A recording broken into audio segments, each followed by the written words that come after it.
Third vigil, accounts concerning Archivarius Lindhorst's family, Veronica's blue eyes, Registrar Heerbrand. The spirit looked upon the water, and the water moved and churned in frothy waves, and thundering dashed itself into the abysses, which swallowed it greedily after opening their black throats. Like victorious conquerors, granite rocks lifted their jagged crowns to protect the valley until the sun gathered it to her maternal bosom. In German, the sun is feminine.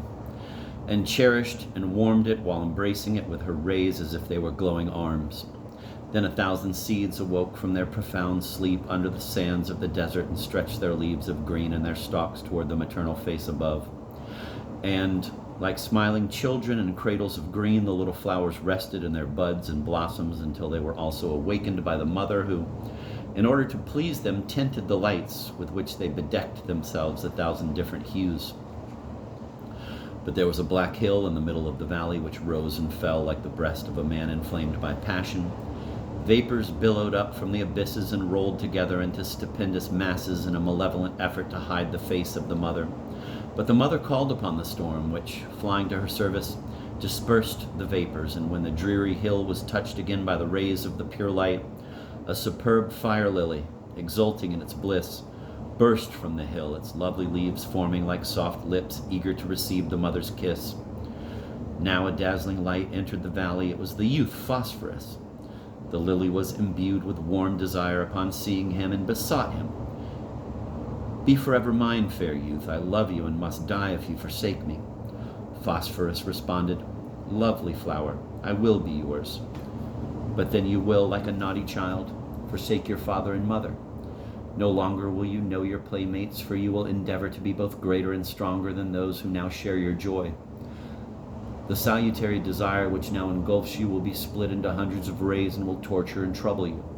For senses will be born of sense, and the ultimate bliss which will be kindled by the spark I ignite in you will be the hopeless agony through which you will be destroyed, only to rise again in a different shape. This spark is thought."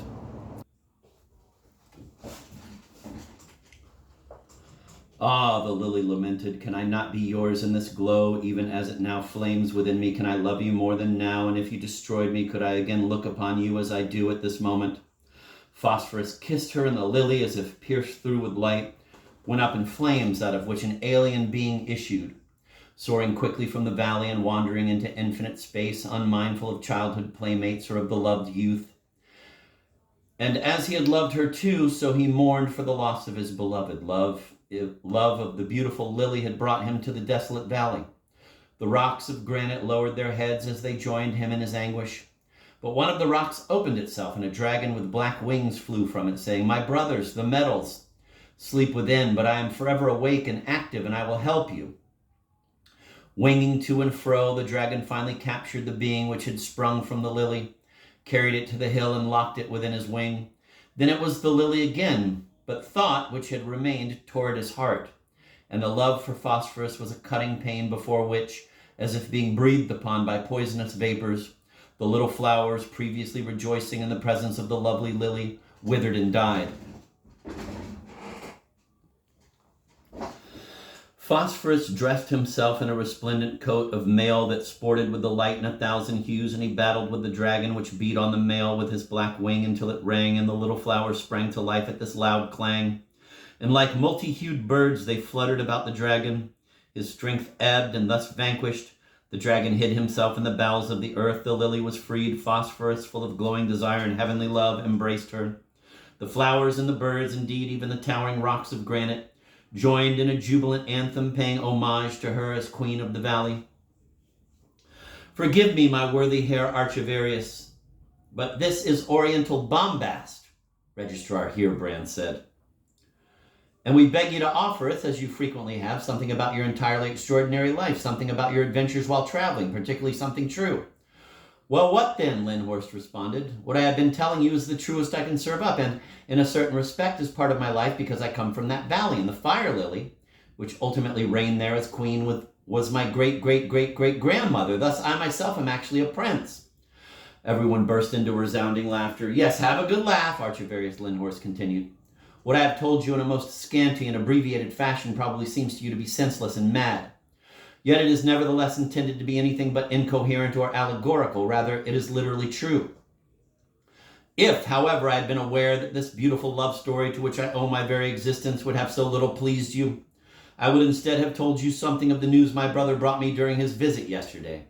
What is this? Do you have a brother, Herr Archivarius? Where is he? Where does he live? Is he also in the service of the crown? Is he perhaps an independent scholar? They all asked from every side. No, the Archivarius answered, while taking a pinch of snuff very serenely and composedly.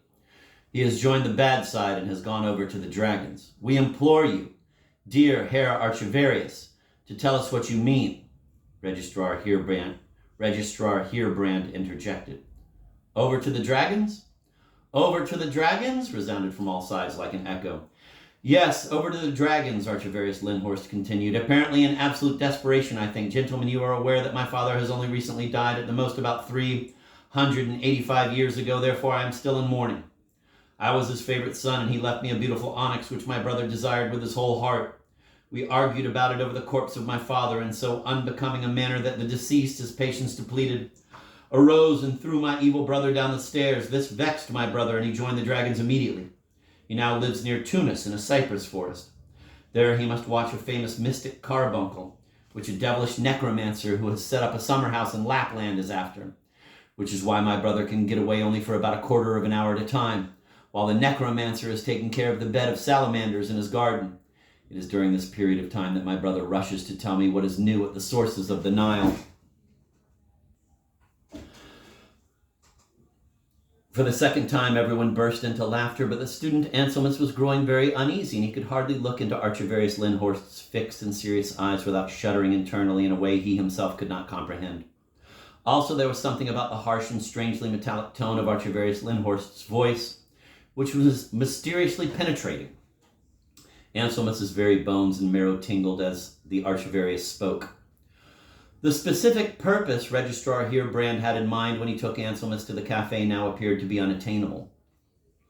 Anselmus had steadfastly refused to be induced to attempt a second visit subsequent to the incident at Archivarius Lindhorst's door, because he was utterly convinced that nothing but luck had saved him from death, or at least from madness. Dean Paulman happened to be strolling through the street at exactly the moment when Anselmus was lying at the door unconscious, and an old woman who had placed her basket of apples and cakes aside was busily attending to him. The dean had immediately secured a chaise, and in this manner had managed to have Anselmus carried home. You may think anything you like of me, Anselmus said. You may consider me to be a fool or not, as you wish, but I insist that the accursed face of that witch at the Black Gate was grinning at me from the door knocker. I would rather not talk about what followed, but if I had regained consciousness and seen that execrable apple hag next to me, for the old woman was none other, I would that very instant have suffered a stroke or have gone completely insane. Every effort at persuasion or attempt at rational argument tried by Dean Paulman and Registrar Heerbrand failed. Not even blue-eyed Veronica herself could extricate him from the profound state of moodiness into which he had sunk. In fact, they considered him mentally ill. And in an attempt to divert his thoughts, Registrar Heerbrand thought nothing could be more effective for him than copying the manuscripts of Archivarius Lindhorst. It was therefore necessary only to introduce Anselmus to Lindhorst, and to this end Registrar Heerbrand, who knew that the Archivarius frequented a specific cafe almost every night, invited Anselmus to accompany him nightly to that very cafe, there to join him in a glass of beer and a pipe at his expense until the Archivarius Lindhorst would somehow or other get to know him and conclude the deal for the copying, an offer which Anselmus had accepted with great gratitude. Worthy Registrar, God will reward you if you bring the young man to his senses, Dean Paulman said. God will reward you, Veronica echoed as she piously lifted her eyes to heaven, busily thinking that Anselmus was already a most pleasing young man, even without his senses. Accordingly, as Archivarius Lindhorst, intending to leave, was heading for the door with his hat and cane, Registrar Heerbrand gripped Anselmus by the hand and, obstructing the way, said, Most revered Herr Archivarius, here is Anselmus, the student who has unusual calligraphic and drawing talent and will take the assignment of copying your rare manuscripts. I am most delighted to hear this, Archivarius Lindhorst answered quickly, throwing his three-cornered hat on his head, shoving Registrar Heerbrand and Anselmus off to a side, and dashing noisily down the stairs, leaving both the registrar and the student standing in utter bewilderment, gaping at the door which had been slammed in their faces so that its hinges rattled. That is a remarkably eccentric old man, Registrar Heerbrand said. Remarkably eccentric old man, Anselmus stammered, feeling that he was being turned into a statue by an icy stream flowing through his veins. But the other guests all laughed, saying Archivarius was in an exceptionally whimsical state today. Tomorrow he will be as gentle as a lamb, will utter not a word, will watch the smoke clouds raised by his pipe, or read the newspapers. You must not pay attention to such things. This is true, too, Anselmus thought. Who would pay attention to such a thing? Didn't the Archivarius tell me that he was especially delighted to hear that I would copy his manuscripts? And why did Registrar Heerbrand step right in his way when he wanted to leave for home? No, he is basically a good man, this Herr Archivarius Lindhorst, and surprisingly liberal. Somewhat strange in his phraseology, but how does this harm me? I will go to see him at the stroke of 12 tomorrow, even if 100 bronze apple women try to stand in my way.